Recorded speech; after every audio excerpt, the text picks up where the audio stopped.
What's up, fam? Welcome back to another episode of Recap Kickback. It's me, Chappell, your host, where I talk about whatever I want to talk about, which is mostly movies, TV, media, music, or whatever else comes to mind. But I try to keep it black. I do. I like to lean into making sure that we cover underrepresented populations, and my favorite underrepresented population is me, black people. So I'm always going to look out for mine and the people that are around me. And so if you're tuning in, you know how we get down here on Recap Kickback, but we're going to do a movie review today. And with me to talk about this particular movie, I didn't say for a specific occasion, but also just because I haven't seen them in a while, we got in the purple pants badass himself back for his return visit to Recap Kickback. Brice Izyah. Welcome back, Bricey.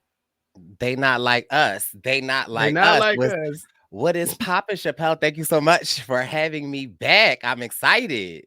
Yeah, it's been a long time, Bricey. When was the last time we had you on? We were doing a countdown or something? We were doing a countdown. Yeah, Yeah, because I it will. suggested what we doing today a long time ago, but I'm not gonna cuss you out because we have evolved from there. Yes, yes. We're working on building a better Bricey. Yeah, okay. Uh, And and we're on that journey with Brice. So I have to thank Brice for coming and spending this time with me today. But he's not wrong.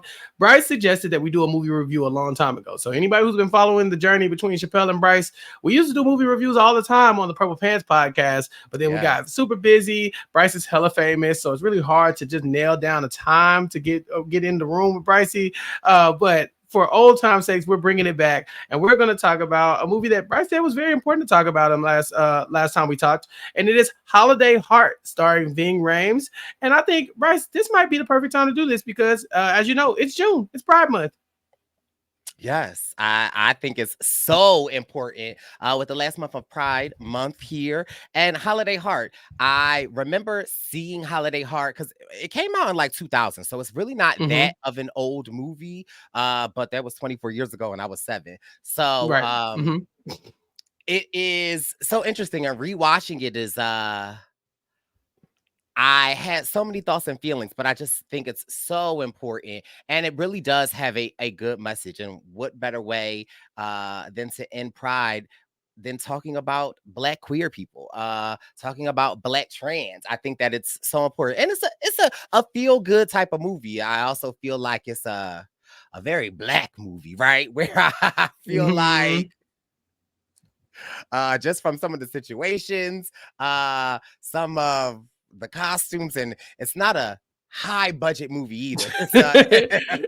You can definitely watch this one on Tubi right now if you want to. So if you haven't seen Holiday Heart, Bryce is just giving you some quick indication of where it can be found. It's a Tubi movie, y'all. It's a Tubi movie before Tubi movies were a thing. Y'all know the type of movies we're talking about, okay? So yeah, Bryce is not wrong. Holiday Heart is a 2000 film starring Ving Rhames, which Brycey, honestly, I think I've only seen this movie one other time. So I I, had forgotten a lot of the things that were going on in this movie. What made you want to watch Holiday Heart specifically? I just, I think it's a very Black movie. First of all, it has like Ving Rhames. I can't say his name right. Ving, Rhames. whatever Chappelle said, Yes. is a star in this movie. But also my girl Alfre, Alfre Woodard. Yeah.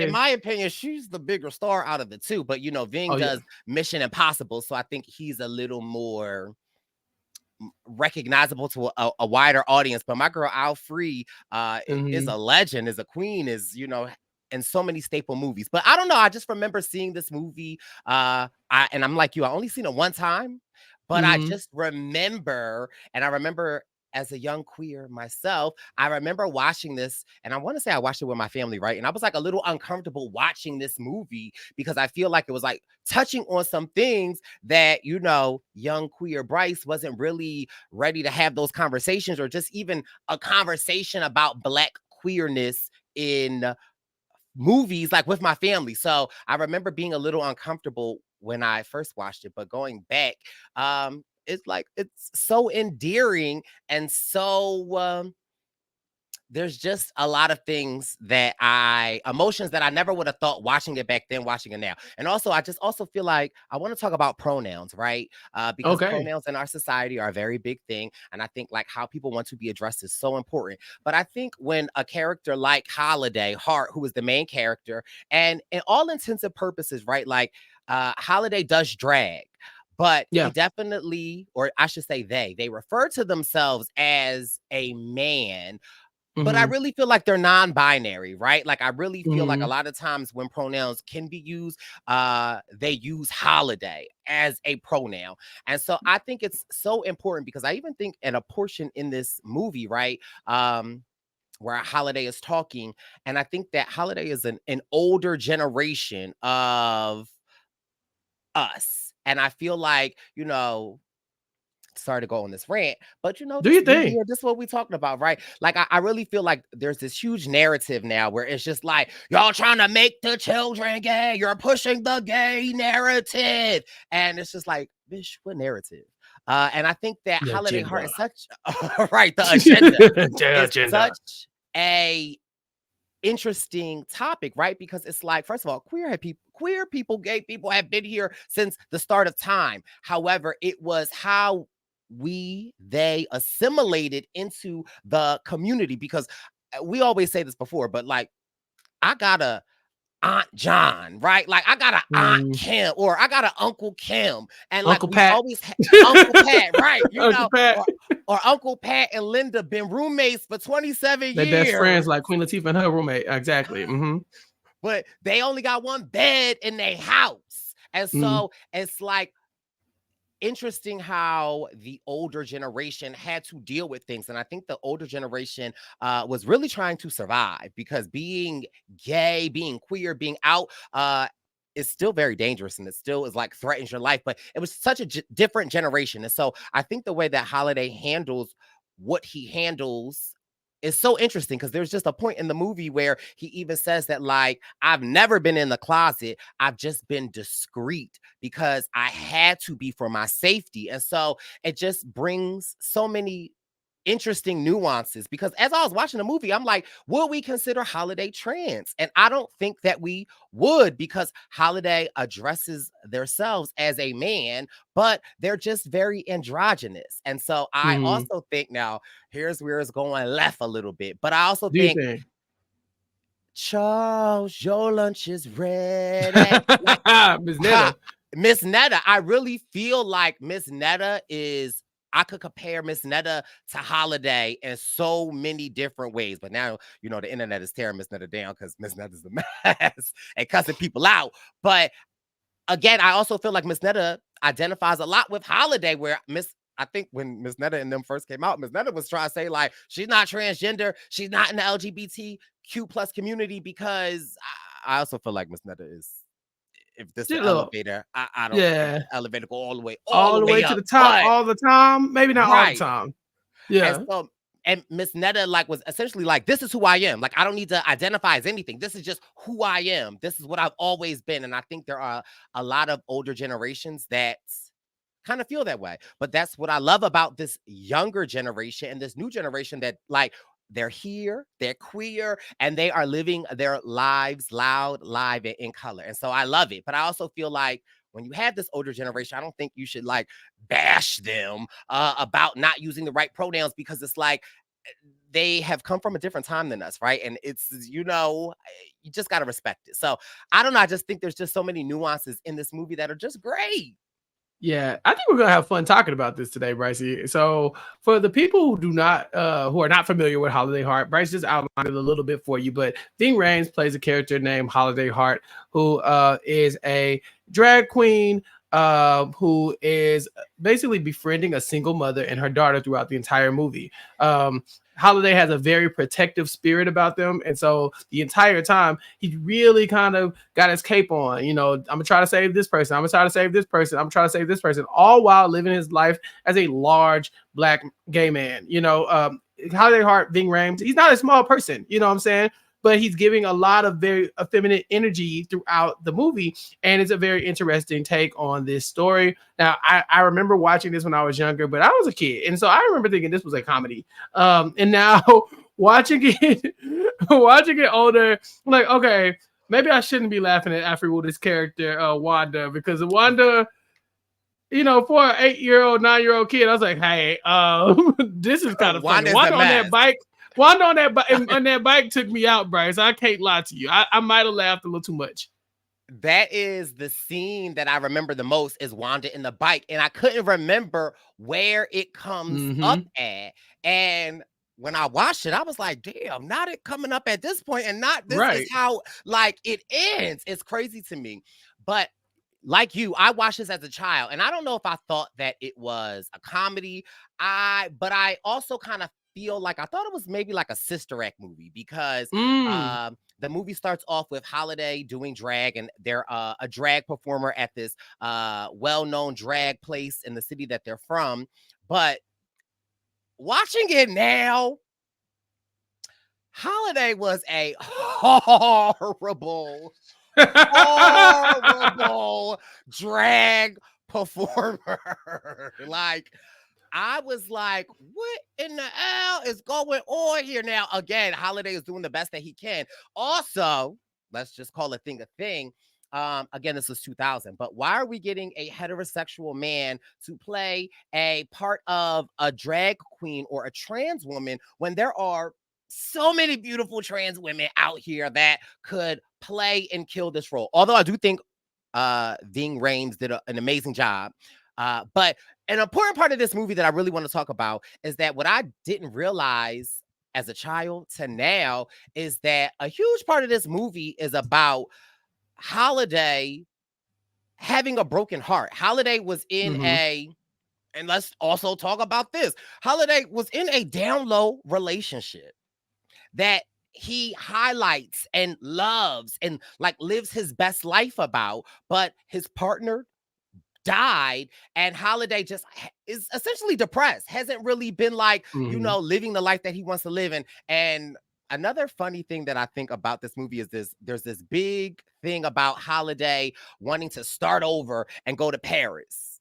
Yeah. But it's really not him starting over going to Paris. Bitch, you just want to take a trip to Paris. He wants to go to Paris. Right. He just wants to go to Paris to say, I went to Paris.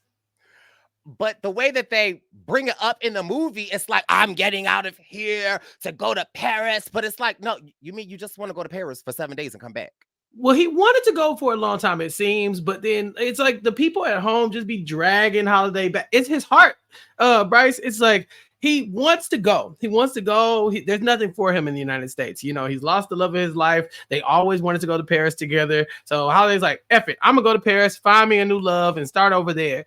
But every time he tries to get out, no disrespect to Wanda, this crackhead lady keep dragging her back into her nonsense. You know what I'm saying? And so he never quite gets out. But before we talk about that, Brice, I do want to stop down on some of the things you pointed out. Ving Rhames as Holiday Hart is probably a curious decision, looking at the 2000s and how these roles were generally cast for people, because like we said, Ving Rhames is a very large, like muscular dude. And I think in Valley about the 2000s, people were really trying to depict gay people as a little bit like softer and more feminine. And Holiday Hart is giving you both of those energies at the same time, right? Like a big masculine guy who also wears a wig and performs the Supremes at his drag shows, very odd.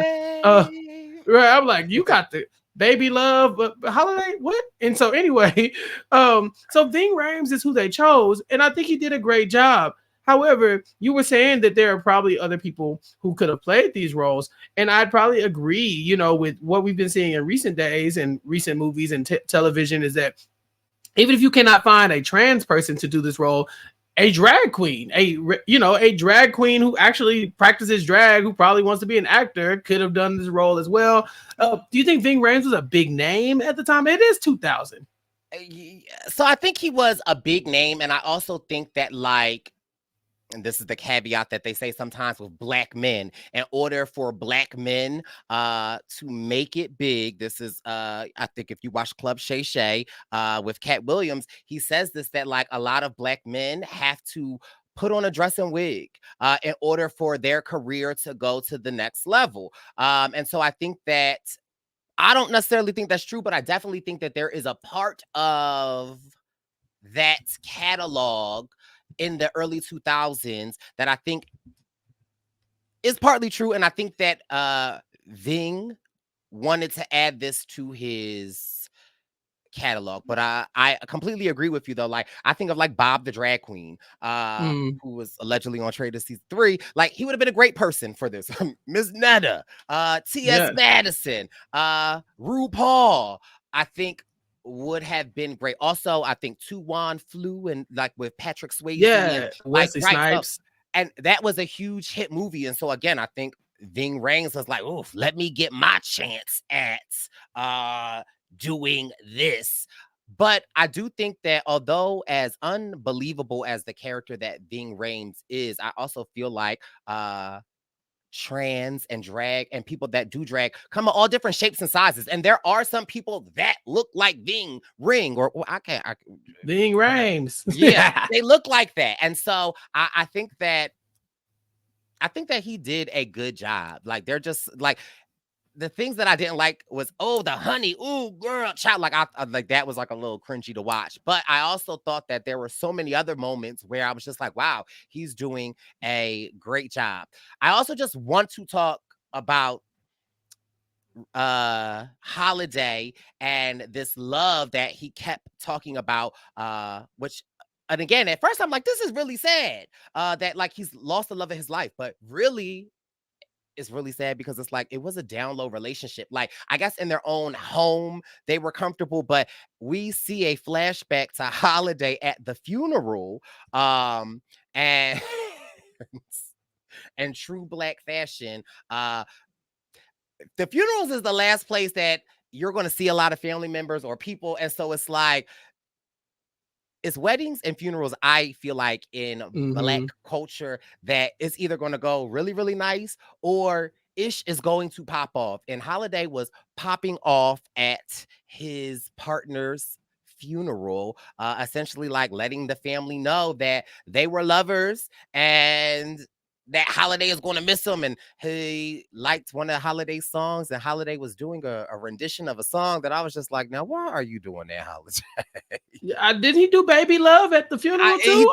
Yeah, he did Baby Love. Okay? Are you okay, Holiday? Or no, look, we understand Holiday is heartbroken, but this is these people. This is a funeral, okay? I don't care who you are. Yeah, Baby Love is not to be performed at the funeral. But you're right. This is it's a wild moment in the film because Holiday Hart and his late boyfriend Fisher were obviously a couple. They have pictures together, like you said. It might have been like on the low, and Holiday is at a funeral for somebody who it looks like Fisher worked in the service of some type, like maybe he was like a fireman or a cop or something. Yes, right. And in the year 2000, that's definitely not flying at a funeral, right? This large Black man in a wig, crying and hollering and singing "Baby Love" at a funeral for somebody who's probably been keeping that part of their life separate from their employment, right? Separate from being a cop and this, that, other. So we see Holiday showing his ass, and to where they try to remove Holiday, like the police squad are like trying to pull him out, and Holiday's like, "I didn't do nothing." And I'm like, "You're right, you didn't do nothing, but also." Please stop. Like I understand, but also stop because you ain't hurting nobody. But it's Baby Love at the funeral. Like you can't make this about you right now. Even though for Holiday, that might have been the only time in his mind that he thought he was going to find a true love like this. Somebody who loved him for being big Ving Rhames built, but also Holiday Heart. And so I thought that was such a fascinating moment.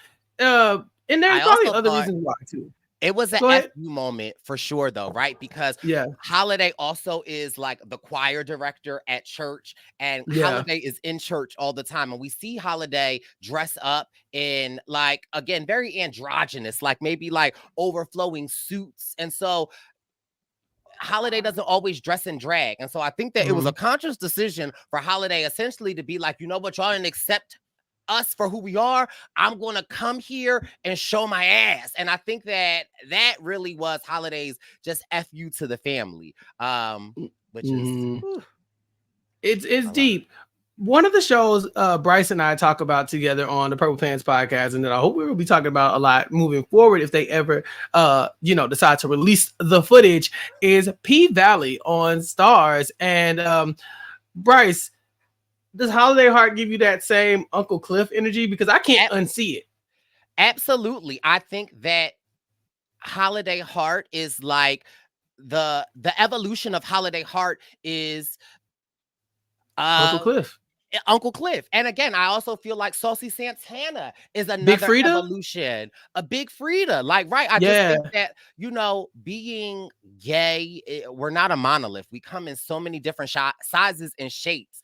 And yeah, we've always been here. That like we've always existed. Just people just choose not to acknowledge the existence of like a man that gives us Uncle Cliff, but we've always been here. And so I just definitely think it's been an evolution, and I love to see the evolution. But absolutely, Holiday gives me Uncle Cliff vibes. Just, you know, different eras. Like, you know, I think Holiday is from Baltimore. Uncle Cliff is from, you know, down in the valley where the girls get naked. So just different, but like I just also love how they're both just very pillars in the community. And also, let's just talk about Holiday. Might be a drag performer, but Holiday owns properties. Holiday has like, you know, Uncle Cliff. Income. Yes, Uncle Cliff. Like their business minded. They have money coming in. And so I definitely love about that. We also Holiday meets the main two other characters, which is Wanda and Nikki. Wanda is definitely an addict. She's trying to get her life together. She's got a 9-year-old little girl named Nikki. She's dealing with some drug dealer. He's beating her up, and Nikki runs outside to find help, and she finds big old Holiday, and Holiday kind of sort of steps in. I also just think Holiday is crazy. Holiday got a little craziness to him. Yeah, a little bit. Just a bit.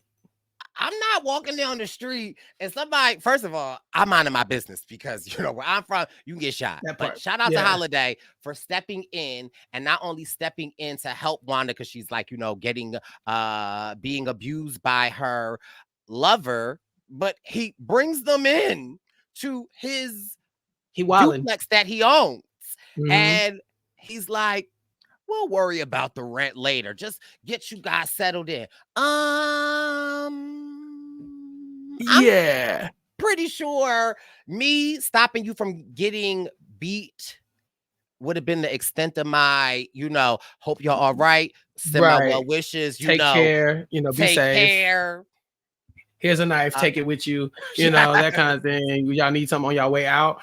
Brice, Holiday, to me, and this is me on the outside looking in, is this mother? Is Holiday a mother? Because and the reason I ask is because I've watched Pose. I've seen Pose, right? And in Pose, you had these mothers in the community that would say, all right, I'm gonna take you in, and y'all gonna be my kids. Y'all could be my age, and y'all still gonna be my kids, right?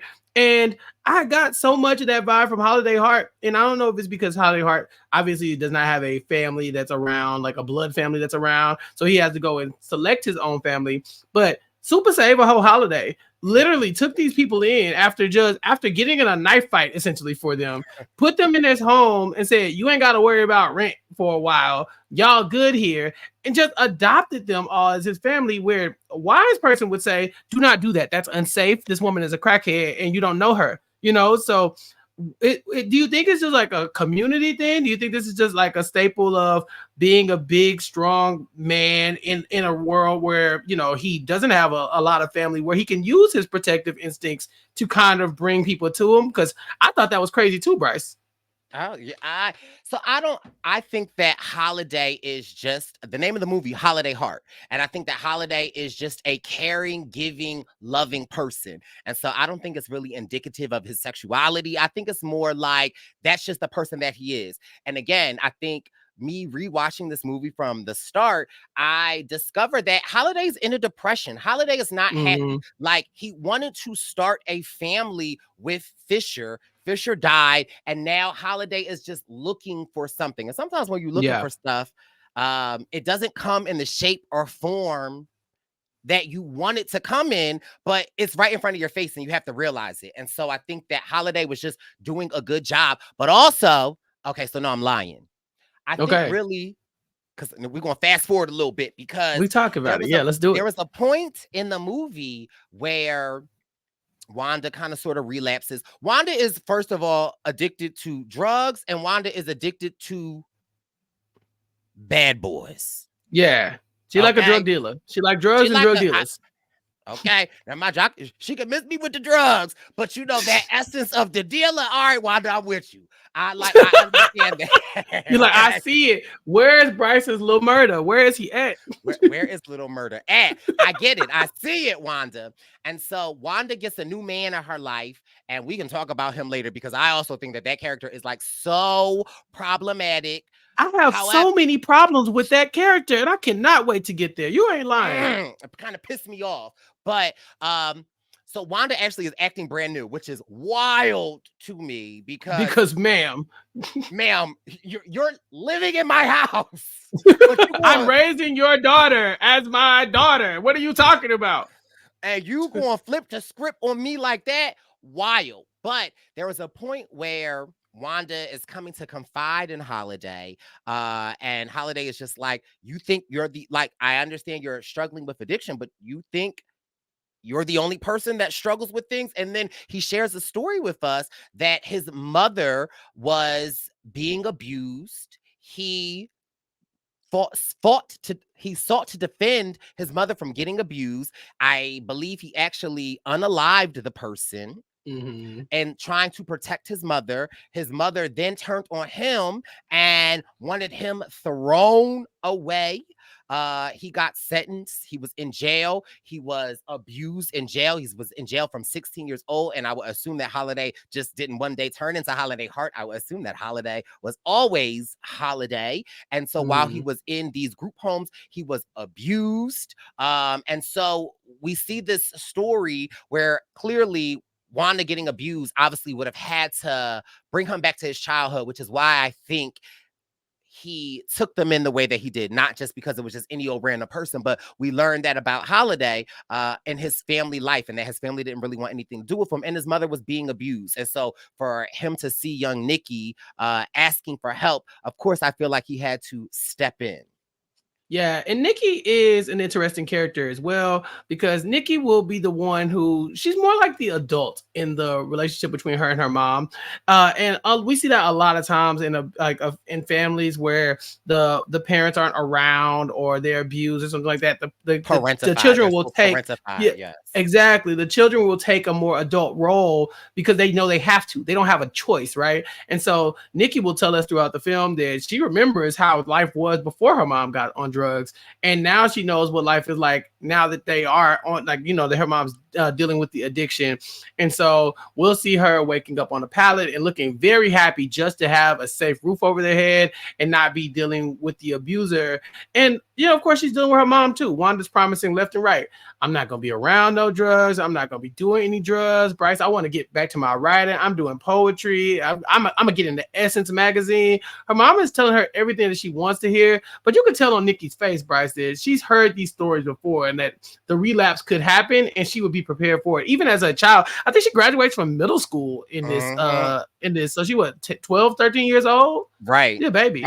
8th grade. And again, it's like, I don't think Wanda is a bad person. I think that, again, she's addicted to drugs, but she wasn't always addicted to drugs. She was addicted to men or wanted to be loved by men, which, you know, my social work background could tell me that, like, you know, she wasn't loved. Maybe her father wasn't around. She didn't understand what really love was. And so she met a man who then introduced her to drugs.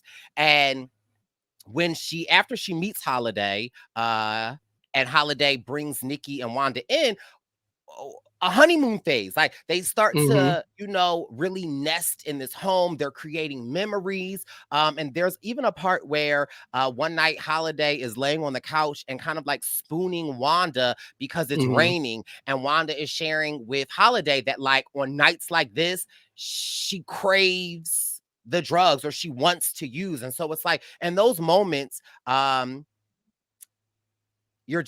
you can relate. You know, for me, like, I had a brother that has died of a drug overdose, right? And so it's like, you know, in those moments where it's like the person has to want it for themselves, but also addiction is real. Addiction is hard thing to kick. And sometimes it's like you believe that you can kick it, and then it's like you're triggered by being around something or different things. And, you know, if Wanda is saying that nights like this and it was raining, that the rain triggers you, like that's your heart has to go out for her. Like, Yeah. It's not an easy road. Right. And we see the honeymoon phase as it plays out. It starts off rough, obviously, like Wanda, she's a grown woman with a kid. You can't tell her how to raise her kid, all that good stuff. She's also an addict, so she has her own things. She's very hardened. There's a few moments where she's being really rude to Holiday Heart. And Holiday is just kind of he being rude back, but he kind of like he has to be on the defensive because Wanda talking wild to him. I'm like, all right, lady, for you to be homeless, you really stepping outside yourself. Okay. Girl, right. For you not paying rent, like I think it's wild. You really tripping. Because they showing up for dinner and she like, I cooked. Ma'am, you did this is not good. How they had to tell her, like, don't touch the kitchen again. Honestly, this ain't it. But we see them slowly start to work things out. Holiday, off the strength of his word alone, is able to get her a job at a boutique because she's being rude about that. And then he starts to give her feedback about her writing as well, and suggests that she writes about things that are other parts of her life other than her body. And Brice, she said, "Oh, I'll pull this Sally out right now." And I thought, what is? I've been a nasty girl. Right. I said, "Oh, put Sally away." How do they don't want to see that? But they get really familiar with each other very quickly. And one of the things we see them doing when they're cuddling and when they're having family time, Holiday, Nikki, and Wanda, is that they're watching The Imitation of Life. Do you know this movie? I've seen clips of it. Yeah, so it's so funny to me that it keeps coming up. So in the first time we see this part happen, Nikki points it out. They're watching the movie, and they're always watching the same movie. Every time they cut the movies on, it's like they got that one VHS. You was there, we were there. You got your movie, you put it in, you watch it again, you watch it again. So they're watching Imitation of Life, and Nikki says, "I don't see how anybody can turn their back on their mother, right?" Because in the movie, Sarah, I think her name is Sarah Jane, she spends her entire life denying her blackness and basically trying to separate herself from her mom because she's white. What's up? Okay, that is the weirdest thing. Sorry. The weirdest thing is that, like, I just on TikTok literally last night because I could not sleep. Like, I literally just watched a whole rundown of that movie. Like, that's how you know your phones be watching your thing, because why would that be on my For You page? I didn't know that was the movie where the girl is white and her mom is black. Yeah. Sarah Jane can pass for white, and so the entire movie she's denying woman, she's denying her mom's. I'm just saying the actress is yes, but she's denying her blackness and her mom the entire time, right? And so it's funny to me because of course we see that Nikki is obviously going to struggle with her own relationship with her mom, but at such a young age, she's like, I could never see myself turning my back on my mom, who has done all this horrible stuff as an addict and stuff like that. I still couldn't see it, right? But in this movie, we see Sarah Jane only comes around like to that moment of accepting her mom once her mom dies, and she's at the funeral. And Brice is very reminiscent of Holiday at the funeral for his ex, his late boyfriend, because Fisher, sorry, that's his name. So at Fisher's, Holiday is at the funeral, and he's like, I love this man, like everybody's trying to drag him out. Like, what are you doing, crazy person? Like, this is not you. Well, how did you even get invited here? Right. And Sarah Jane did the same thing. She shows up at the funeral. She's like, that's my mama. And all the black folks looking at her like, girl, no, it's not. Like, get out of here, And so it's such a funny parallel that they use that movie to kind of show what it looks like when somebody denies you for so long, and then they can only really accept your position in their life when it's too late and when it's gone. Right. And so I thought that was so funny that you pointed out Holiday at the funeral, and how that was the moment Holiday could really say, no, look, I was with this person, because prior to that, nobody knew. Right. Which is wild, because it's like y'all had this whole life together, but men on the low is a real thing, and it's a real thing. So again, so many levels that I could relate to a Holiday in just my own personal life or in my own past life, I think is so interesting, where it's like you feel like this movie is so far-fetched, but it's really not at all. And I think the even more interesting point of the plot is that, like, there are times there's so many temptations in Wanda's life, or so many like ways that she relapses. And at one of Holiday's shows, there is a drug dealer named Silas there. It's Silas, right? Yeah. It's Silas, yeah. And mind Like you, what? it's also wild because Silas from Summer House kind of also reminds me Ah, not the drug of dealer this from black Holiday Heart. um, yeah. So they end up. So well, for one, we do like you said, we see Wanda kind of really fighting with the idea of backsliding throughout. There's a moment where we see she's having writer's block, right? Because being creative is hard, and she finds a little doobie, a little joint in her purse, and they say it's a gateway drug, but I feel like once the door to the gateway had already been open, at that point, it's just like a skeleton key. Like you don't want to Right. do anything that's going to push you over the edge. And she starts there. And then from there, it's just slowly going downhill. We see her run into her ex, the one that was beating her up, LT, in the alley. And Nikki is the one who shows up and kind of shuts that down. And for a second, you're thinking, okay, Wanda, what are we doing? But when she Right. ends up at the drag club and we meet Silas, the first thing we see is Silas is dealing drugs. We don't see that he deals drugs to Wanda at first, but he does start to try to holler at Wanda. And then they start hanging out. Next thing you know, we find out Wanda is in love with Silas and she can't be without him. And the drugs is flowing. They are. And so she starts acting crazy and completely disrespecting Holiday. And that's why I was like, Holiday, put her ass out. Put her on Yeah. the street. It's crazy. I don't think though, my synopsis of, because again, Silas is a very interesting character. And I think that as specifically Black queer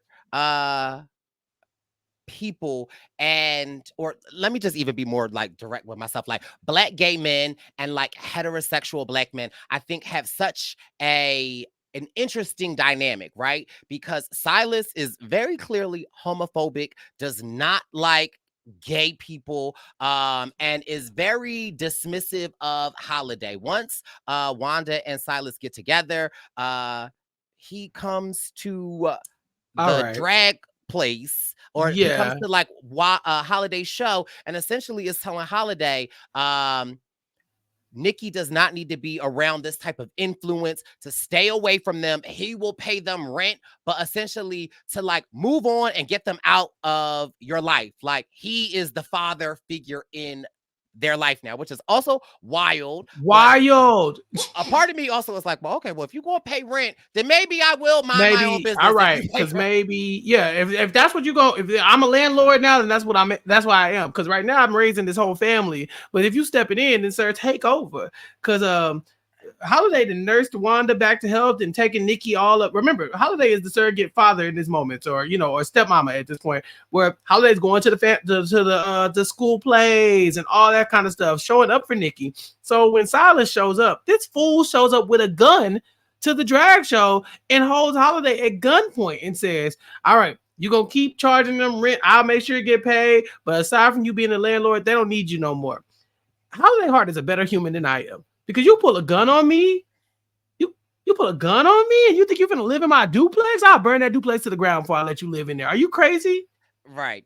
And it is crazy. But also it's like there have people have these feelings about, trans and gay people. So it's not surprising. I think what really took Holiday off guard was the next time that he sees Wanda and Nikki, and they are giving him the cold shoulder. They're Uh-huh. essentially being like, yeah, we're good. And then Nikki even comes to Holiday and it's just like, well, like I always wanted a family for Nikki. And like, I didn't want to, always have a scene or it to be a scene. And like, what the weird thing about it is that like Holiday, Wanda, and Nikki became a family unit. They didn't like it, just happens. Mm-hmm. And now that Silas is here, now Wanda sees a traditional family unit and she's like, well, this is what Silas wants. Silas is, he a dope boy, he making money, he can pay the way, he's giving Wanda the life that she wants. And so she's just so easily able to kick Holiday out, which is just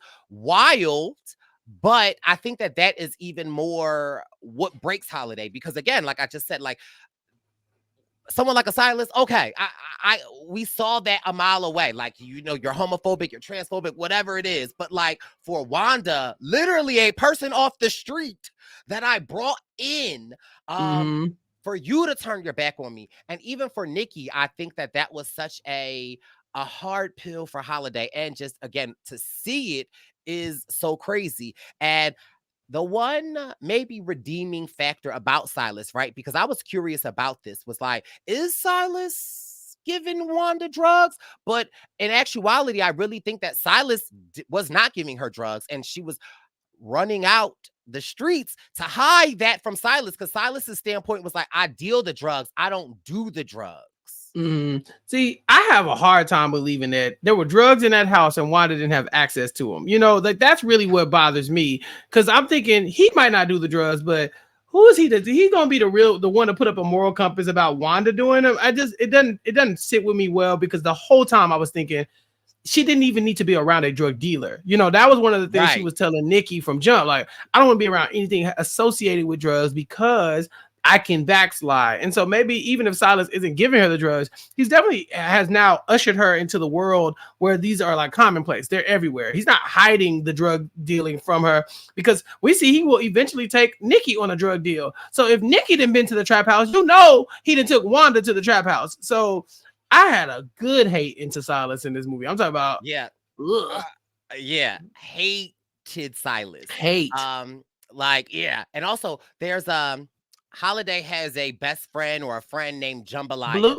Blue, but I think their drag name is like Jambalaya or something. That's such a funny name. Like, why is your name Jambalaya? Why is that your name? That's who thing, huh? Right. At Holiday's club where he does drag. Another random thing of a random thing. And again, this is just how you know, in my opinion, this movie was not produced by a queer person. I really feel like this movie was produced by or written by somebody that's adjacent to the community, because there's this character that's always at the drag shows. It's like this black guy, like relatively pretty, like handsome, and they make it, they don't ever say anything, but like this person is very obsessed with Holiday. And I just feel like, I mean, I don't know a lot, but I know 2 + 2 = 4. And I do realize that like this character is like, I don't believe Holiday and this character would, you know, work out, but who knows? But it's just weird just to see this one character that's like always, like every time Holiday's there, they're like sitting at the table at first, like staring at Holiday, and then when Holiday starts to perform, they'd be like, ah! And like, do you know the guy that I'm talking about? I do. And it's funny too, because they never really addressed Holiday and that guy at all, because Holiday's heart is in Paris. He just keeps going to Paris. Every time we look up, and he only makes it to Paris once, but he's at the travel agent. And you know, it's really hard when you got to see people go to a travel agent. Remember those days, Brice, where people have to go and probably buy like an atlas and all kinds of stuff to travel. This man is at the travel agent at least once a month. Like, okay, this time I swear I'm finna leave. I promise I'm going to Paris. And travel agent's like, okay, sure you are. I hope you find what you're looking for. So I think maybe that person is right in front of Holiday's face, and he can't see it because one, he's trying to raise grown folks in Wanda, and then eventually even raising Silas to an extent. Brice, that's the plot twist of all plot twists to me. Silas starts off the first time him and Holiday even have a real good conversation, and he has a gun in Holiday's face, and he's threatening to kill him if he don't get out of Nikki and Wanda's life. Nikki and Wanda, who Silas just met. And so he's trying to throw Holiday out of their life at gunpoint. By the middle of this movie, it's now Holiday, Silas, and Nikki are all together as a happy family, and Wanda is out on the street, strung out on drugs. I just wasn't prepared for this. Yeah, I was not either. It's an interesting point where Holiday finally is like, I'm going to Paris. I'm leaving. Yeah, I'm done. I'm through. You know, okay, au revoir, merci beaucoup. After Silas has asked him to leave, he's like, you know what? I'm going to leave. Then, plot twist, Silas come banging on Holiday door. And this is, again, why... This is where in the movie I realized, I was like, oh, maybe he wasn't supporting Wanda's habit, but essentially he has said that Wanda has relapsed. She, in this moment, says that stuff has come up missing, and now he has to go on a trip to see some people and take care of some stuff. So essentially, what I read from that was the product coming up short and the money ain't Right. adding up. Well, somebody And Wanda so done got into the stash a little bit. It seems. You go ahead, Wanda. I mean, no, Wanda, don't do that. But also, go ahead, Wanda. Okay. Also, I'm all over the place. Forgive me, but no, it's funny. I really feel like what's the name of the African? It's the African American Museum, and it's the Smithsonian in DC. Yeah. I really feel like there needs to be an exhibit in that museum of Wanda's wigs. Oh, no, not that wig. The wig was rough, man. It was a rough. Alfre Woodard, she was like, I want to say like 50, like 46 when this movie dropped. And Alfre Woodard looks really good for her. Like she's 70 right now, and you wouldn't know it, but she has never looked older than she does in this movie. Because I mean, they said we're gonna make you look like a crackhead, and they did it. It's just the way that, because mind you, I feel like her makeup looked the same when she was clean and when she wasn't clean. The only way that you could tell if Alfre was using was that her hair. That wig. Somebody took it and threw it on the bed and then started jumping on it. And, you know, it was. Yeah, it was crazy. So, what's his name? Silas comes to Holiday and is like, essentially, I gotta leave town. I need for you to watch Nikki and Wanda. And Holiday is like, clutch my pearls and close my legs. I know you lying. Like, I'm minding my business. Finally, Holiday has found his lane, right? And you gonna drag him back into y'all stuff. And Holiday, I just want to smack him upside the head. Like, stop helping them. You don't owe them people nothing. Right. And that's what Jambalaya was telling Holiday this whole movie, was like, leave these people go. So Silas leaves. Then the next morning, Holiday is off to Perry, and Nikki doesn't say anything to him. Nikki's not speaking to him, and he's off to Perry. However, his maternal instincts tell him that maybe he should not go, and so we see him get in a cab, and then all of a sudden we see a plane fly over. Okay, they.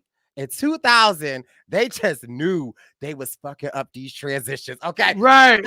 Somebody in that department was like, they gonna love. You gonna think transition. Holiday on the plane, and in reality, he gonna be under the plane. They gonna be under the plane. At Fisher's grave. I was like, ah.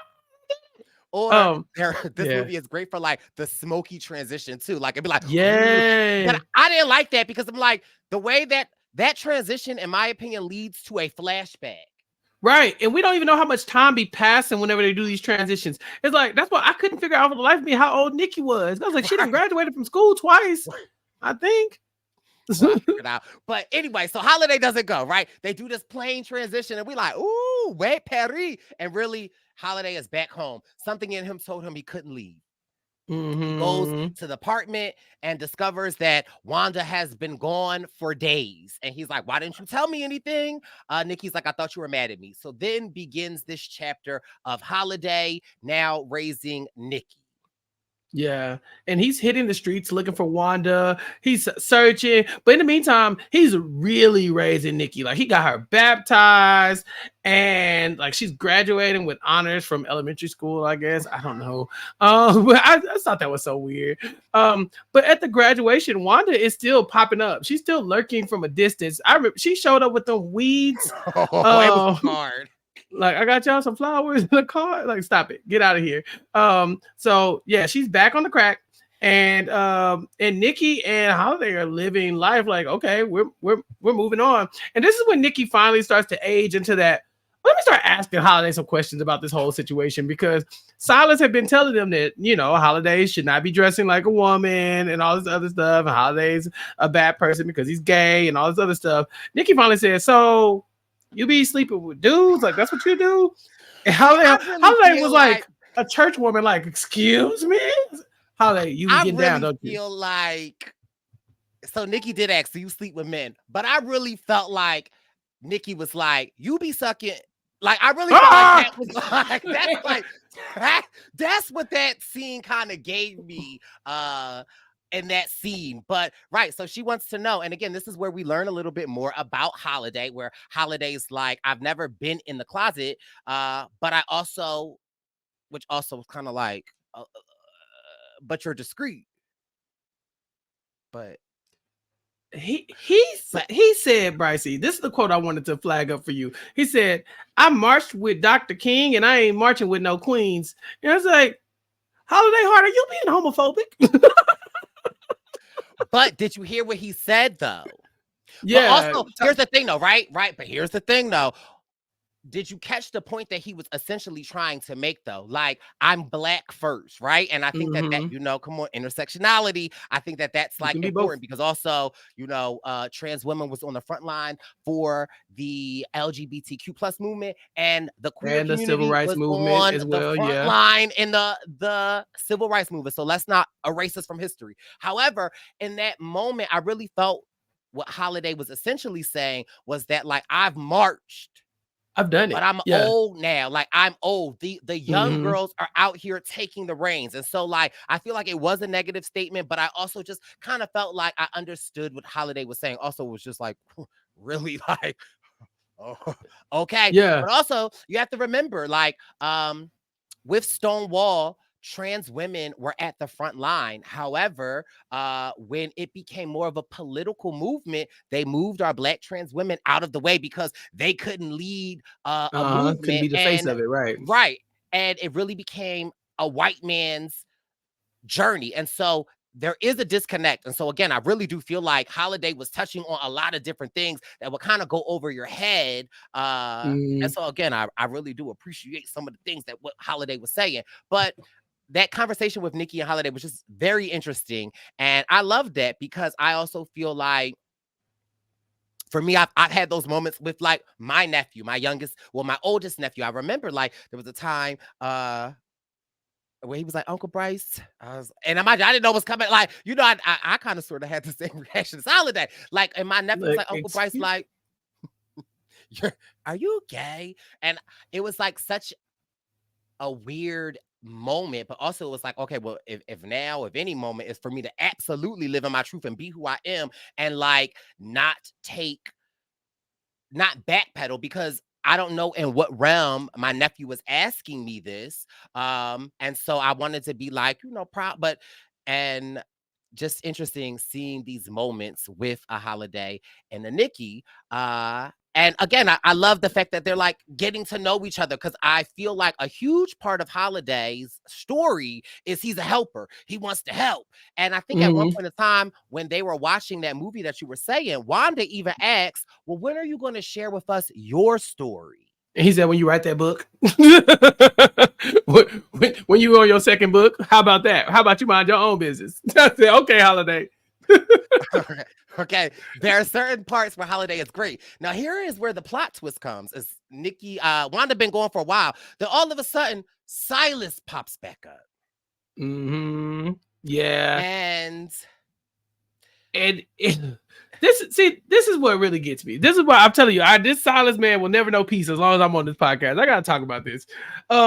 Because Wanda does appear back at the house eventually, and she's robbing them blind, right? She just stole the girl's necklace, and Nikki is just giving her jewelry, so her mama will stop stealing from her. Like, and she even says, I started to think that maybe if people stop giving me gifts, then my mama will stop stealing from me. She won't have anything to steal. So it's a very sad existence Nikki has going on with her in a relationship with her mom.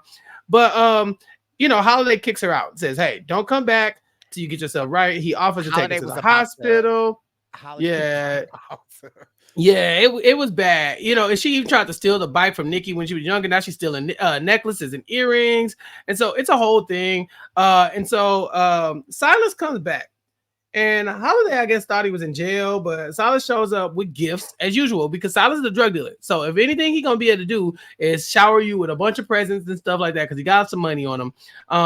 But for me, Brice, they did not seem unhappy enough to see Silas. Like, I really feel like they welcomed him back too well, too fast. Holiday is pissed because they are playing this game, like they're playing a video game too loud. Holiday's over there trying to play the piano. He's such a grandma. I don't know why they give him this like, why you sitting elderly there woman energy. Like this little light of mine, why in the middle of the night? Like, so get off the piano. But in this moment, they end up playing Mario Kart and really bonding. And Holiday and Silas almost come to an understanding about where Silas was coming from, why he left. And Holiday is just way too forgiving for me, Brice. I would have kicked these people out of my house. Yeah, that's the part for me. But again, I feel like there are so many unspoken things here, right? When Silas arrives back, he essentially says that he heard that Wanda is on the street selling her body. He is good on that. Like, the Wanda ship has sailed. He wants no part of Wanda. And so there is the part of, he came back for Nikki, right? Like, I think, again, with the smoke transitions, I think a lot more time has passed than what we really see on the movie. And so there was this relationship that Nikki and Silas had. And to see how happy Nikki was to see Silas was like, oh, like, you know, I got one of my parents back. So I think that that's one thing that we need to consider. And I think also how happy Nikki was. And now with Holiday being in this parental role, you want to see the good. You want to see your child happy. And so Silas now comes back around and he has to stay at your house. He's sleeping on the couch. And there's just also some weird stuff, like when Silas goes to sleep and Holiday puts the cover on. Like, Holiday, take your ass. Grow up. That's what I'm talking about. This was Holiday. He lost me about halfway through the film. I'm not lying, because I was like, you cannot be the doting mother over this man who pulled the gun on you. Like, let me tuck you in, sweetie. Because it seemed like Holiday was 2 seconds from going, Charles, you know, his damn self. What do you think this is? Chappell, if you spent the night over my house and I looked up and you putting a blanket on me at like 2 a.m. Like, Brice, I'm fine. You know what I'm saying? Like, damn. You know, again, if it's Nikki or a child, okay, it makes sense. That child is probably cold. They probably didn't know better. This is a grown ass man. A grown man who pulled a gun on you, Holiday Heart. Stop. Y'all be forgiving people for pulling guns on y'all too easily. Because I would never forget this. I hated it. I hated all of this. I hate that Holiday welcomed him back. I don't care if Nikki needed a parent or not. Where was that when Silas up and left? How about this, Holiday? How about, if you love Nikki so much, don't invite crackheads into her life and crack dealers. Hello. Because you definitely letting the crack dealer come stay with you. That's problematic. And also, let's also talk about, so we met Silas selling drugs in a gay club. Now he goes, hold on, wait. Smoke transition. Smoky transition, yeah. Now he come back and now you're driving a limousine. Like, I just like I need answers. So now you a limousine dope seller. I'm confused. However, I just, that all of that didn't make sense. But I also, again, I think what they call it, the streamline of this movie is that, like, family, right? And it's like this family that we wanted, you know. Holiday wanted Fisher. Nikki just wanted normalcy. Wanda wanted this image, and also I guess maybe Silas at this point. And now all of a sudden the players have shifted, and now it's Holiday, Silas, and Nikki, and now it's like this interesting unit that we have, and like, we kind of love it, but we also, it's just like, I don't know. I feel like there is a level of forgiveness that I think that people have to have, but I also just feel like, again, like you keep saying, you pulled a gun on me. Right. Like, what's stopping him from doing that again? You know what I'm saying? What are you doing? You know, that's, I don't know. I and then again, even if you can forgive that, this man definitely left you with his child for like a month. You know what I'm saying? Like, if he took Nikki in, just decided, all right, I'm finna go. You can't just keep letting these people back in your life. They're taking advantage of you, Holiday Heart. That's why I think I started getting so annoyed. And even watching on co-parent, when it's Silas and Holiday Heart and Nikki, and she gets her period, and they're like, oh my God, what are we gonna do? How do we talk to her about it? You know, like, oh, she got 2 dads now. What do we know about feminine products? They're trying to sneak and grab condoms in case she starts to get sexually active and all kinds of stuff. The whole time I'm like, trying to hide the condom. Hide the condoms. Right. I'm like, what is happening? But you know what? Nikki Nikki's interesting to me because when she's getting older, she's talking to Holiday Heart about the family she wants to have, right? She's like, I'm gonna get married and have a bunch of kids. Holiday Heart called her fast. I said, see, that's what I'm talking about. The problem in the Black community is really these little tiny things like that, right? The little stuff that really, like that woman, that girl saying she wants to grow up to get married and have a kid. That's not being fast. Stop shaming this little girl. You know what I'm saying? But you invited a crackhead to come live with her. Make it make sense. Make sense. You are laundering drug money through your rental property, right? But nobody wants to talk about it.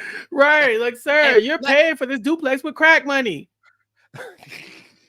What? Like, there is a war on drugs, right? You are helping, you know, and that's what I'm saying. Like throughout, I was trying to be supportive, but damn.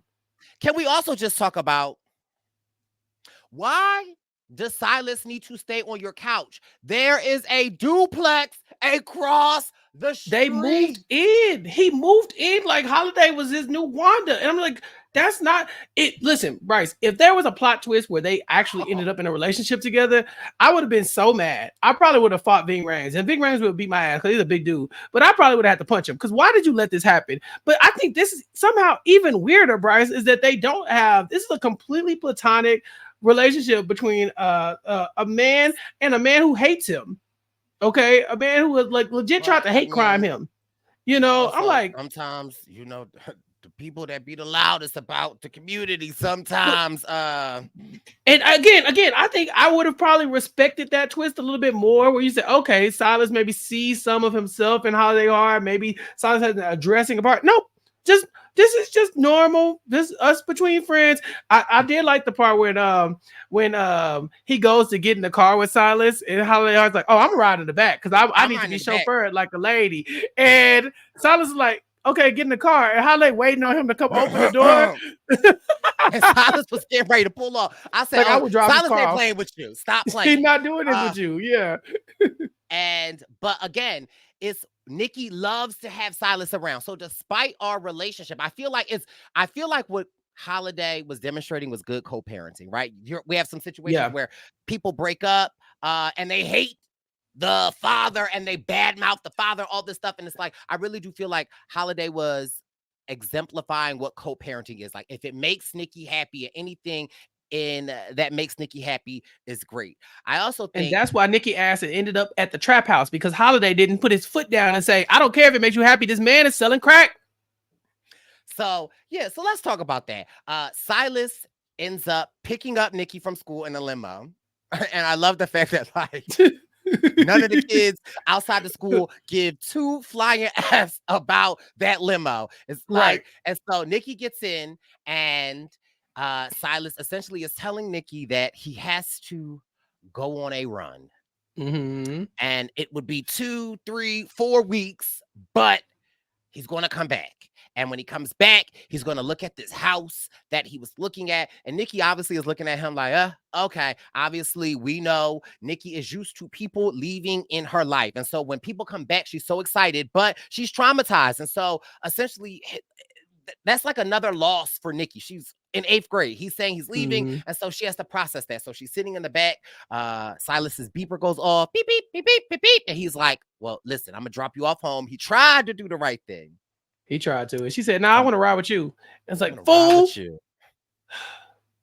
And then it's like, he takes her to a crack house with like a crack house. People literally outside the car looking crazy. He like, ain't nobody gonna bother you here. Just keep the door locked. Fool, does it? This is who we gonna let parent this child? That's why I started saying, Holiday, you might be the problem, because why are you letting this girl around this fool? So this part kind of like Holiday pisses me off. Silas pisses me off. So essentially, Nikki gets out the car and she just leaves. And I believe her plan was she probably figured Silas is going to do some type of drug, something. He's going to be in the drug area of the neighborhood. She wanted to go find her mom. Mm-hmm. So she wanders the streets. I mean, almost being trafficked multiple times while just wandering the streets. She makes her way into a crack house. A crack house. A crack house. It is not funny, but it is funny. I laughed. I yelled. I yelled. It is not funny, but I still yelled. But also, it's like, so we walk in, and then we can clearly see this is a drug house, but also people are, there are sex workers there. We see one sex worker that looks like a sex worker. Mm-hmm. Then we see Wanda. We see Wanda. It is a little funny. It is a little funny. What position was Wanda? I'm not quite sure what she was gonna do down there. Look, because she was like, he's standing up, completely standing up straight, and she's almost like on all four. Yeah, and yet he wasn't, like, he was fully clothed, but she was down on all fours. I'm not quite sure what was happening. Oh, but the tragic part about this is because obviously this is all tragic. We found this woman, like strung out, trying to do sexual favors in whatever position that was.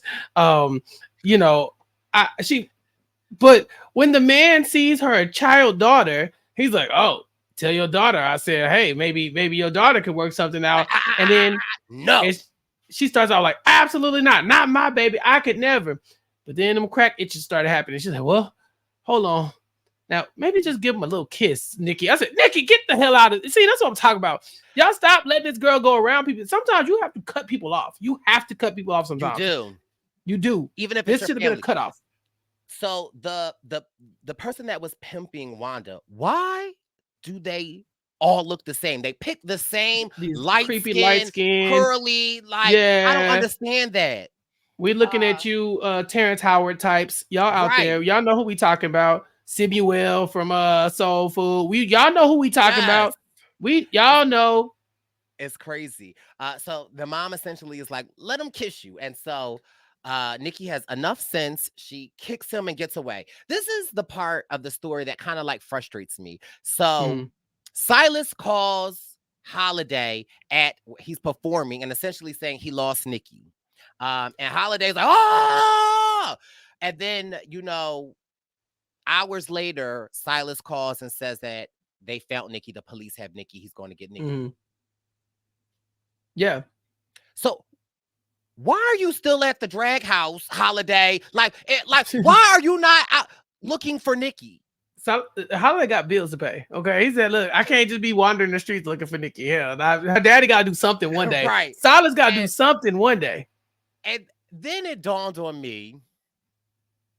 So the police called Silas. It was the police called the crack dealer and was like, "Hey, we found your daughter that you left outside the trap house." Yeah, that happened. I was confused. And then if that wasn't traumatic enough, Silas still leaves. His fool ass said, "I could leave the drug game and take care of my daughter, but I'd rather leave Nikki here with you." What? Yeah, isn't it the way he act like it is? He said, "I'm gonna leave Nikki in your care." Nikki shouldn't even be in your care, Silas. That's not your child. Maury, you are not the father. You're not the father. Holiday, you're not the mama. Right. Well, I mean, the mother. The mother. Yeah. So that was just crazy. Then Nikki goes through an era of, we've all been through this era of, she going skating. She's going skating. You told me you was going skating and you in here with this boy laid up next to you. What's it? Nikki, don't get me wrong. Nikki was wilding because Nikki had a lot of makeup on. It looked like Holiday did her makeup. It was the braids. It was a lot. It was like, Nikki. You think you're grown? I said, not dressed like that. She don't. She thinks she a child because she looked like she just stumbled into her mom's makeup cabinet. You know what I'm saying? Like that. Right. Yeah. But yeah, she's growing up and she's exploring, and Holiday didn't shut it all down. I think he even slapped her. Now that's now hold on. Again, Holiday, I understand this girl lives under your roof. She gonna abide by all your rules. Comma, but you have not adopted this child. This is not your child. You did not give birth to this child. You ain't provide whatever it takes to give birth to this child.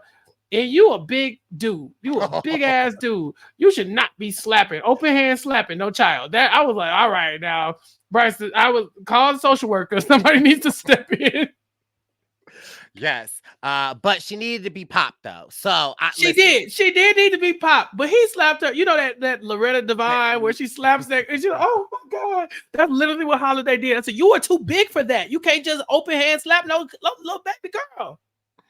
But not for nothing. Nikki took it too. Nikki. She did. She ate that. She ate that. And then, of course, here go jambalaya. Well, On the farm. also, it's important to note that at this point in time, Holiday, and I don't know if Holiday sold the duplex, but they're moving. Holiday has a He bought a home house. now. He bought a Yeah. house for Nikki. Like, he's invested. So, like, at this point in time, he finds Nikki with a boy. He slaps her. He's like, he doesn't know what's going on. He's on the phone with Jambalaya. Jambalaya also is no longer doing drag. She has met a white farmer, and Jambalaya has living her best moved life to the farm to milk cows. to milk cows. And essentially, Jambalaya gives Holiday the insight that maybe she is feeling like she's trying to be promiscuous because that's what she has seen her mother do. And maybe she feels like she has to become this, which is a real thing, where it's like sometimes it's like the people that you hate the most, you become the most like. And so Holiday then has this moment with Nikki where he tells her to look in the mirror and he says, "You are not your mother. You are not your situation. Like, I need for you to look at the mirror and love you." And I love this moment. And in the moment Nikki broke the mirror, which I also was like, now wait. Now, hold on. Like, Right. Now look. Like, that's how you got slapped the first time. Right, Getting up, getting beside yourself. wait. When Holiday apologized for slapping her, he's like, wait, why am I apologizing? You the one being fast. This ain't Father's knows best. I ain't leave it to Beaver. I started to scream. I said, what?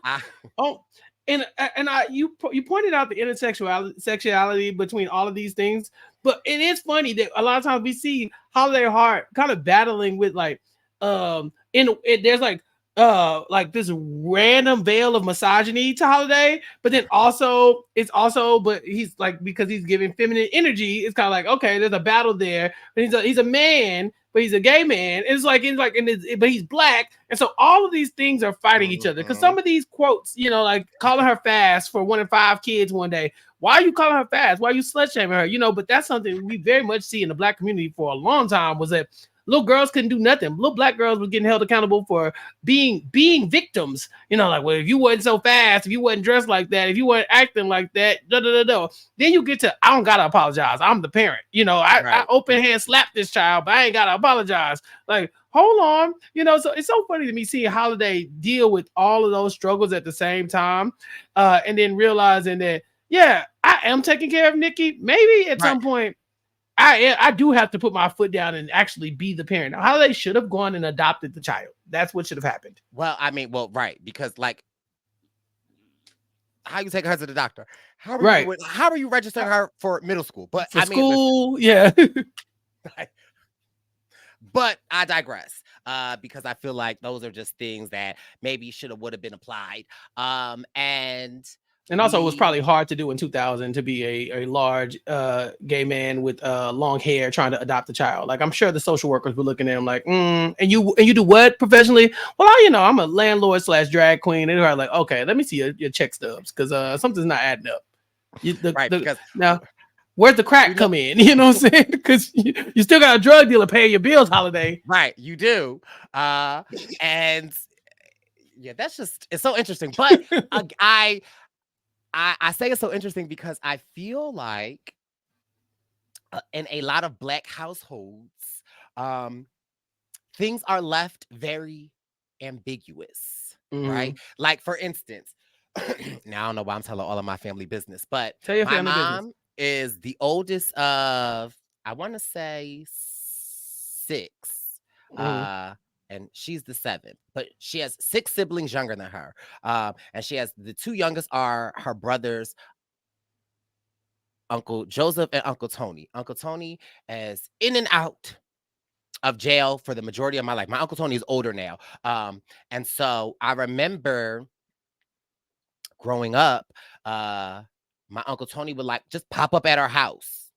I don't know why I'm telling this business. So Uncle Tony would like just randomly pop up at our house. Like, and again, my mom was a single mother, so it would just be me and my brother's home. And like, as a child, I didn't see anything wrong with my Uncle Tony popping up at our house, going upstairs, us still downstairs watching TV. Then 5 minutes later, the police knocking on our door, asking if someone else is here with us, and we just being like, no, Yeah, no. No, like Mm-mm. no, and that be the end of it, right? Like that's weird. And we would tell my mom, and my mom like wouldn't say anything, like just things left ambiguous. Or here's another story that I'll never forget. So, with my Uncle Tony, so we're at the mall, and we're in Macy's. And so I don't know if you remember how the mall's set up. Like my mom, we would always Mhm. walk through the women's department because my mom would look at stuff. Then would be the jewelry department, and then we would Yeah. like be able to get to the mall. Why one day we just randomly went to the mall. It was me, my mom, and my 3 brothers, and we're just like walking through, and we're like, we gotta go to the ladies department. And so then we're like walking through the ladies department. We get to the jewelry department. We're getting ready to walk out the mall. My oldest brother goes, "There's Uncle Tony." And my mom was like, "What?" And so we look, my Uncle Tony is at the jewelry counter. My mom snatches us the hell up, and we like expeditiously leave the mall. Like, Get out of which is here. just so Yeah. weird. We're just like, "There's Uncle Tony now." My mom's like, "Get him out of here." Yeah. Yeah. That's one of the things Uh, that you can't talk about it. Brice, have you ever gotten the, any clothes as a gift with it uh, and it had the little tag the still on it? scissors on it, and you gotta burn it off. You gotta melt it off. Real ones know you gotta melt it off. Now look, y'all ain't learned that here on Recap Kickback, but the real ones know you get you a lighter and you can go ahead and get rid of that. It's a gift. I can't take it back. I definitely didn't get no receipt. And ink don't really be in them. But listen, And some of them, the circle some ones, of but them. yeah, like, and so, like, oh no. later that day, we're home, and not the jewelry counter was robbed at gunpoint and so, but we're not going to talk about that. We're not gonna talk about it. Yeah. So It's interesting because again, you talk about how these things intersect. There's a level of when you come up in a black household, and I will use this as a stereotype. I don't know about all black households. I'm talking about the ones I know. A lot of times you don't talk about those things. You don't talk about those things. You keep your business. Even Holiday Heart says in this one, I'm private. We don't my business, not everybody's business. That's wild to me because those same black people who will completely brush that under the rug. We're not gonna talk about the robbery. We're not gonna talk about why the cops is here, all that kind of stuff. Be the first ones to try to put Holiday Heart on blast for what he be doing behind closed doors. Yeah, and so it's so funny to me that this film kind of just like. And it touches on all of them at the same time. It really does. And so, yeah, we've definitely seen situations where, you got family members who do dirt, but you don't talk about that stuff. But let Holiday come in with his friend Fisher, and it's the World War III. It's the on the evening news. The whole family gonna know about it. They praying at the prayer circle. Also, speaking of the prayer circle, how you feel about Holiday being the piano player at the church house? Because that felt like right. I mean,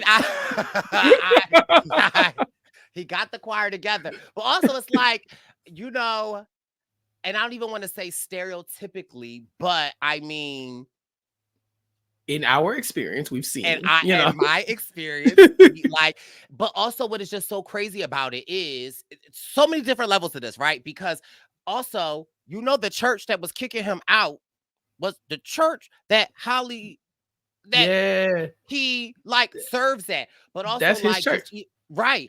And which is also wild to me, but a lot of times the choir director or the music, head of the music or something, they're probably queer, they're probably gay, but it's the same church that is like homosexuality. We ain't going. It's like make it make sense. But I also feel like those things that contradict themselves, right, in our community, right? I also feel like Holiday is a product of that, which is why I feel like he contradicts a lot of himself, because it's like, yeah, he's different. He wants to be proud of who he's different, but he also is a product of his own environment. And so it's like and that's just so true in the Black community, and especially in the queer community, which is why, again, the nuance of Holiday Heart, although it's a Tubi movie, I definitely think it was trying to hit on a lot of things that really happen in the community.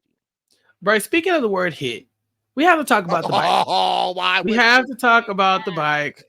Now, Holiday Heart is trying to get a bike for Christmas for Nikki because we know Nikki's bike got stolen way back by her mama Wanda, way back when. And he gets the bike ordered, but before he can pick it up, Wanda has intercepted the bike. Okay, I don't know who let Wanda into this place of business, but she's in there and she has the bike and she's super apologetic. She wants to make Nikki happy. She says she's going through a program. She can't remember how many steps are in this 12-step program, but she's trying in her mind. She at least acknowledges that there's a program that exists. So it's very clear that she's still on drugs and that Holiday should not believe nothing that she has going on. But he says he's going to tell Nikki that the bike is from Wanda. And Wanda's going to come home. And Wanda's going to come home. And let's talk about this. Oh, yes. I'm so happy you brought this up, right? And again, I can only speak for the communities in which that I am from and that I know. But I had... So, for instance, in my child welfare experience, right, if a child is taken out of the home because the parent is on drugs and, you know, we have a family service plan, we set up weekly visits every Wednesday. And if you don't confirm on Tuesday by 12 p.m. that you'll be there at the visit on Wednesday, the visit is canceled, because what we are not going to do is have this child show up to a visit and you not show up. And so if we've tried to do that and you can't even consistently visit, and then all of a sudden you randomly show up and want to see your child in the best interest of the child, we are not going to allow the child to see you, because for what? So that you could see the child and then break the child's heart again. You need to demonstrate to us that you have started some program, that you have a pattern of something. And so how problematic, in my opinion, for Holiday to, in the moment, like, I understand what you're doing, but like, you need to be the protector of Nikki. Bringing Wanda home is not in his best interest. Brice, it's giving Blanca Evangelista, okay? This is a horrible mother. Just like, no disrespect. I get it, Holiday, but you're a bad mom. You're a bad mom. You can't keep inviting these bad things back into this girl's life and say you're raising her. At some point, you got to put your foot down. Wanda coming back out of the blue and essentially trying to steal the bike from you. You caught her. The wig has been the worst we have seen. It has gotten to the point of no return. Wanda's walking up down the street, like, just shouting to herself, twitching. You know, y'all know the gif I'm talking about. Wanda in the red. Yeah. And so Holiday's like, bet, now you can come home. No, Holiday. That's not how this works. She needs help first. Hospital first. Before anything else. Detox. She needs to go. Detox first. But Holiday ends up getting in a fight with the light-skinned pimp / drug dealer guy. And because he tries to steal the bike. He pulls a gun on Holiday. Yeah. Can we also talk about the caliber of drug dealers? What are y'all going to do with that bike? Like, you have just because nothing else to do. The block is cold. Okay. It was the way, and this is not funny. I'm not laughing at the situation. I'm just laughing at the way Wanda was walking out with that bike. Like, she just knew she was gone. Like, found me a new bike. La la la la la. Like, Wanda, get your head in the game, damn it. So Wanda helps out. Yeah, Wanda helps out Holiday as he's getting in this fight. They're about to shoot him. Wanda jumps on their back, saves the day, and Holiday tries to get away. But then, in slow motion, we see the moment. The car is coming. Wanda sees the headlights. And then next thing you know, all we see is the bike rolling to a stop. Transition. Smooth transition. They killed him with that one, Brice. You can't tell me different. The bike rolls over. Yeah, we see the bike, but we don't see Wanda. But we don't know because. But listen, we see the car coming. We see Holiday. Yeah. And we see Wanda. Now, mind you, why Wanda is smiling as the car is coming? She was. We don't know. Through. Yeah. Then again, transition, and now it's at a gravesite, and Nikki is talking, and Nikki is saying, "We buried you next to Fisher. We figured you would want to be next to Fisher. Fisher is probably taking care of you." So we are all like, "Oh, they kill Holiday. They kill Holiday." And then as the screen pans, we can see Holiday's large hands with his press on there. on Nikki, and we see that it's Wanda. And again, despite the transitions, I thought that this was such a real ending, right? Like there are just so many times, so many people that I know or have experienced of like someone being addicted to something, and we as a family want the best for them, but like we always don't get the most favorable outcomes. And so like I thought this was such a real moment, or just a real part of the story where it's actually not really a It's happy not a happy ending per ending, no. se. However, but Wanda got her wish. Her wish was that Nikki were to be raised in this and have this family. And she has Holiday. She has Silas, but Silas is still Why does she going. have Silas? Why is Silas back, Yeah, I Brice? am. It He is. showed up again. The man been gone. He been gone. He showed up and is leaving again. Yeah, he like, when I get back, I got a surprise for you, baby girl. And how they like, oh, Silas, and then that's it. The end. That's the end of the movie. They all live happily ever after. You live happily ever after with the man who got Wanda back on drugs. He didn't get her back on drugs though. Wanda I got herself blame back him. on drugs. I But blame him. Holiday finally got to go to Paris. And mind you, Holiday and Fisher was supposed to go. Holiday, he dreamed of going to Paris with someone that he loved and having this amazing experience. And it wasn't the experience that he wanted. However, he got to give this little black girl that he loved the experience of traveling, and he still got to go to Paris with someone that he loved. Yeah, and then we never know what he found in Paris either, because like I said, the travel agent said they call it gay Paris for a reason, you know, and like you can get down out there, Holiday. So maybe Holiday will find love or something like that. I just wish they had done it without Silas, because I'm not quite sure why he's still a part of this family. Like, what is he doing? What is he bringing to the table? He paying for that house. That's probably what it is. I definitely feel like a down payment was definitely made through some crack or some type of money. Yeah. But I do love the fact that there are so many times where I know of situations that a man has been with a woman. She already had a previous child that wasn't his. And then, like, you know, the relationship faded and he has stayed in the child's life. So I do appreciate Silas still staying around, although it's probably not the healthiest or the safest thing. But for the consistency and for her to have, quote unquote, a father figure like a Silas, I think it's just, your family dynamic isn't perfect. It's not always the most healthiest thing, but like if they love, I don't know. I just felt like, again, we got this family unit. Yeah. We don't love it all the way, but it's Nikki's family unit. Yeah, and it's like a lot of times you can't choose your family. There are a lot of communities where you do go out and you try to choose your family, but even then, you know, you get these people warts and all, flaws and all. You know, no one's perfect, and so this is the family that Holiday never knew he needed, but he has it now, and I think he would, you know, he'd rather die than give it up. You know, we see that because he was telling Nikki very early on, like, "Girl, I'll take a bullet for you." I was like, "All right, you don't know her," but now. You know, they've been through a lot. They battle tested. This family's probably been a lot stronger than probably some, you know, natural born families probably are, right? Where they like, everybody's like genetically related. Whereas here it's like, no, they're kind of the chosen family, but it works for them. Now, personally, again, I think you could kick Silas out this mix unless he's like financing this whole situation. But aside from that, Holiday Heart finally got what he is always looking for, which is a family and some people to give all that love to, because he was willing to give it to anybody, literally anybody. Everybody who wanted some Holiday could get some Holiday. I was like, I will take you in. I think Jambalaya told him like, hey, you gotta take off your cape. You know what I'm saying? Like, ooh, don't run over there to rush over there to save everybody all the time. But that's what Holiday was looking for. He found a family that he needed. Nikki obviously needed somebody to raise her in a stable household, and Holiday's gonna be as stable as it's gonna get. So I'm happy it worked out for them. But Brice, if you had asked me the plot of this movie like a week ago before I watched it, I'd been like, I don't know. I have no clue. But it wasn't this. I didn't think it was gonna be this, but I had so much fun talking about it with you.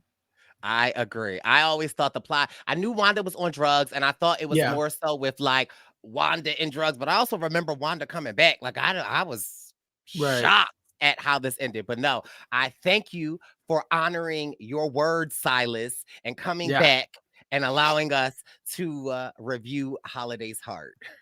As they say on my show I used to watch, Rap Shit, back at it like it's crack.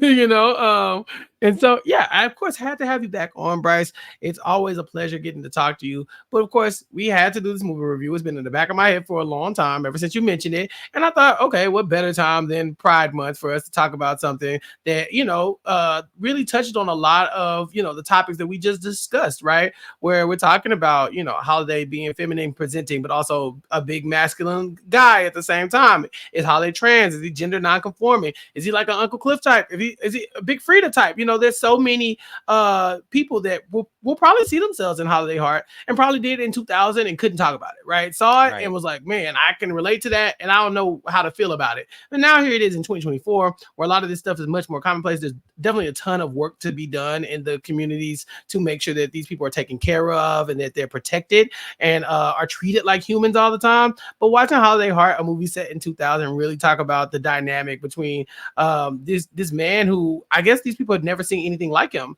before, and how he really indoctrinated himself in their lives and became a part of their community and brought them into his life really, and was a good change for them, right? Like he helped them for the better, despite all these stereotypes that he would be bad for them and that this would be a bad influence. He really showed up and showed out for them. So it was a fun watch. I'm glad you came up with it, and we have to have you on soon again to talk about more movies, Brice. We got to keep this going.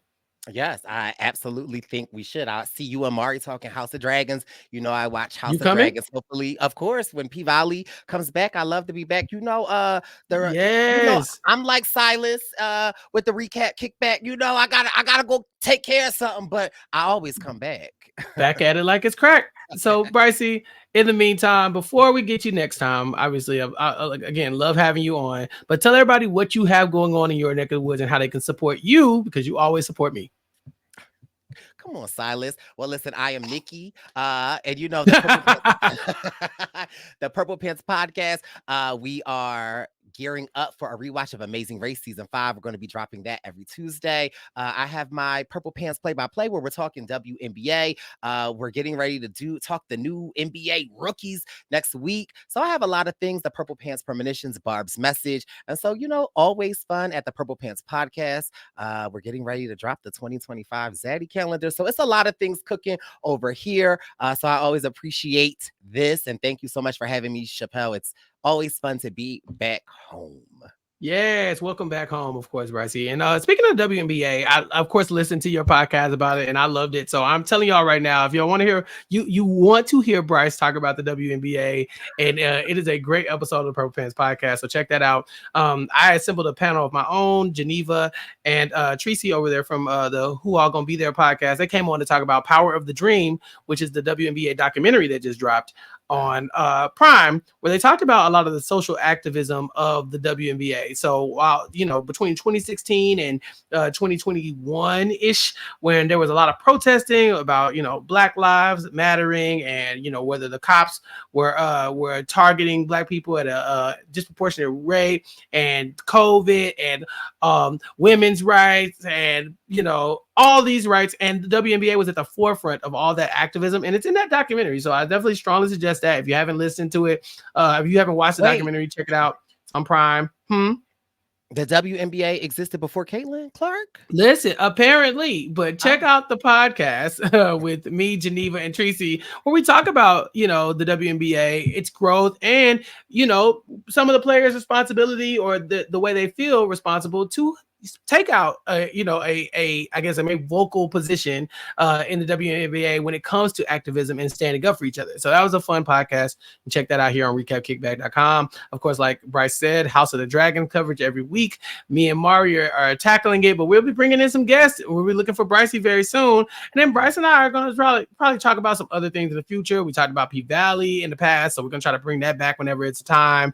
But check me out on recapkickback.com. Go to recapkickback.com/subscribe to subscribe to the podcast. And then, of course, go to youtube.com/@recapkickback to keep up with all the rest of the stuff we have going on and to subscribe to the YouTube channel and support that. But you can catch me here. You can catch Brice at the Purple Pants podcast and at Brice Izyah on all social media platforms as well, I believe. Check me out at Recap Kickback to keep up with all I have going on. But for Brice and for myself, you ain't got to go home, but we'll catch you all next time. Peace.